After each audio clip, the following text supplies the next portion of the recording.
Hi అండి, అందరికీ ఎలా ఉన్నారు? బాగున్నారా? ఈరోజైతే నేను బంగాళదుంప పాతకాలం మన అమ్మమ్మల తాతమ్మల కాలం నాటి బంగాళదుంప ఉల్లిపాయ కారం పులుసు చేయబోతున్నానండి. పులుసు కాదు కర్రీ.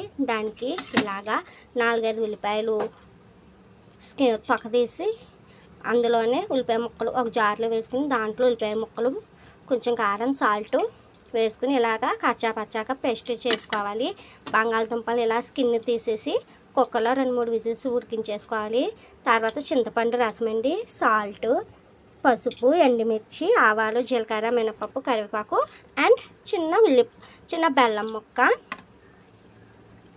ఇప్పుడు ఈ పోపులన్నీ ఇందులో వేసుకోవాలండి. పోపులన్నీ ఇందులో వేసుకుని బాగా వేగాలి. వేగాక అప్పుడు మిగతా ప్రాసెస్ చెప్తాను. ఇదిగోండి, పోపు అయితే ఎర్రగా ఫ్రై అయిపోయింది. దీంట్లో ఉల్లిపాయ పేస్ట్ ఆడుకున్నాం కదా కచ్చాపచ్చాగా, అది బాగా పచ్చివాసన పోయేదాకా వేసుకోవాలి. మనం ఎంత బాగా కర్రీ ప్రిపేర్ చేసామన్నా కాదండి, ఎంత బాగా ఉల్లిపాయ పేస్ట్ ఆడేమో అన్నది ఇంపార్టెంట్. దాంట్లోంచి మనకి టేస్ట్ వస్తుంది. ఇంకండి ఇలాగా బాగా ఫ్రై చేసుకోవాలి. ఇంకండి ఇప్పుడే చిన్న బెల్లం ముక్క అండ్ ఉడికించి పెట్టుకున్న బంగాళదుంప ముక్కలు వేసేసి ఇలా కలుపుకోవాలి. ఒకసారి కలుపుకున్నాక అప్పుడు చింతపండు రసం వేసుకొని బాగా ఉడికించుకోవాలండి.